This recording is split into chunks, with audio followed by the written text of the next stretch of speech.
আখিরি জামানা এমন কিছু আলেম বের হবে তারা নিজেরাও কোরআন সুন্নাহ বুঝবে না, সাধারণ মানুষ তাদের কাছ থেকে মাসআলা জিজ্ঞেস করবে, সে ভুল মাসআলা জানতো না তো সে মাসআলা দিব, তবু সে ফতোয়া দিব, দেওয়ার পরে সে নিজেও জাহান্নামী হবে, আর যাকে ফতোয়া দিল সে যদি তার ফতোয়া মোতাবেক আমল করে ওই ব্যক্তি দুর্ভাগা অভাগা, ওই ব্যক্তিও তার সঙ্গে জাহান্নামের পথ অবলম্বন করলো। জোরে কন্যা নাউজুবিল্লাহ। তাইলে বোঝা গেল হুজুরে জিগাইলে ফতোয়া দিলে সেই ফতোয়া অনুযায়ী আমল করলে আমারও বিপদ, এর লেগে হুজুর বাচ্চা আর বড় ফতোয়া মানতে হইব। আলেম বাঁচতে হবে আপনাকে। বলবেন হুজুর কি বলেন, আলেমদের মধ্যে ভেদাভেদ তো দরকার নাই, আছে দরকার নাই আপনাকে কে বললো? যদি দরকার না থাকতো কারবালার জমিনে ইমাম হুসাইন রাদিয়াল্লাহু তাআলা আনহুকে যখন শহীদ করা হয় ওই সময় ওই জায়গার মধ্যে হাজার হাজার মুফতি ছিল, হাজার হাজার হাফেজে কোরআন ছিল, হাজার হাজার আলেম ছিল, নবীর বংশ জান্নাতের যুবকদের সরদাররে শহীদ করে দিয়া আজান দেয়, আসরের নামাজের ইমামতি করে, ইক্তেদা করে, জামাত করে। এরাও হুজুর, এরাও আলেম, এরাও মুসলমান। ওই মুসলমান আর হুসাইনি মুসলমানের মধ্যে পার্থক্য আছে না নাই? এদিকে যাইয়েন না, হুসাইনের দিকে থাকেন। এদিকে গেলে আপনার বিপদ, আমার কিছু না। এদিকে থাকলে আপনার উপকার, আপনার সুবিধা, আমারও লাভ আছে। আমার লাভ হলো আমার কথার কারণে আপনার বিবেকের দরজাটা খুলেছে। আপনি যদি হিদায়াতের পথে আসেন, আহলে সুন্নাত ওয়াল জামাতের পথে থাকেন, তাইলে আল্লাহ রাব্বুল ইজ্জাত আপনার আমলের কারণে, ইবাদতের কারণে যেটুকু ফজিলত দিবেন তার থেকে কিছু কিছু আল্লাহ আমাকেও দিবেন। সুবহানাল্লাহ বলে। আবার আপনিও যদি ভিন্ন অন্য কাউকে যদি দ্বীনের পথে, হক পথে যদি কাউকে দাওয়াত করেন, ডাকেন, তাহলে আপনার জন্য ওই ব্যক্তি যা আমল করবে তার থেকে কিছু অংশ আল্লাহ তাআলা আপনাকে দিবে, কিন্তু যার আমলের থেকে আল্লাহ আপনাকে দিবেন তার আমল কমবে না। সুবহানাল্লাহ বলেন। আমাদের যেন এটা হয়, আমাদের যেন এটা হয়।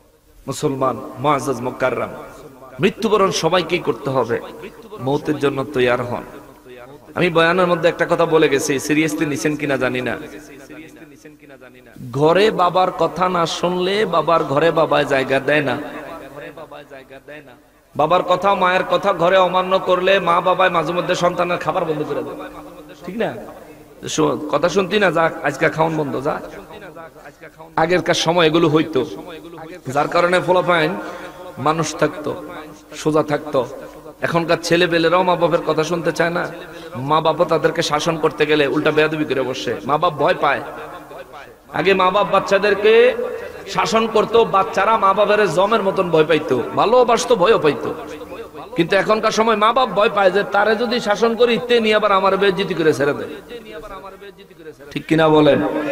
ভয় পায়, ভয় পায়। আমি কথাটা বললাম এই কারণে, আপনার মা যে মা আপনাকে গর্ভে ধারণ করছে, আপনার গায়ে ফুলের টোকা আপনার মা সইতে পারে না।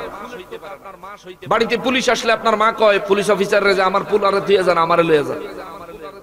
আপনার সেই মা, আপনার সেই বাবা যে নিজের শরীরে রক্তকে পানি করে দিয়ে আপনার জন্য রোজগার করেন। ঈদের সময় নিজের পায়ের জুতা নাই, কিন্তু আপনার জন্য কাপড় চোপড় ভালোভাবে ঈদের পোশাক কিনে দেয়। নিজের পেটে খাবার নাই, কিন্তু আপনার জন্য আসার সময় ঠিকই সন্তানের কথা মনে পড়ছে, আপনি কি খান, কি পছন্দ করেন, পকেটে পয়সা থাকলে ওই জিনিসটা নিয়ে আসে। আপনার ওই বাবায় কথা না শুনলে গরতে বাড়ি করে দেয়, আপনার ওই বাবায় কথা না শুনলে খাবার বন্ধ করে দেয়। কিন্তু যেই রব্বুল আলামিন আপনারে বানাইলেন, এই দুনিয়াতে জায়গা দিলেন, এই অক্সিজেন প্রতি মুহূর্তে নিচ্ছেন আল্লাহর, ছাড়তেছেন আল্লাহর জমিনে। সেই রবের দৈনিক 5 বার মুয়াজ্জিন সাহেবে সেই রবের পয়গাম আপনার কানে পৌঁছে দিচ্ছে, হাইয়া আলাস সালাহ, নামাজে আসো। আপনি বান্দা নামাজে গেলেন না, আল্লাহ আপনাকে ডাকতেছেন দিনে 5 ওয়াক্ত নামাজে 10 বার মুয়াজ্জিনের জবানে, আপনি বান্দা নামাজে গেলেন না। আপনি সারা রাত ফেসবুক চালাইয়া, সারাটা রাত ফেসবুক চালাইয়া ফজরের আজানটা যখন দেয় তখন চিন্তা করে, আহা ফজর আজান দিলে সেটুকু বাইতে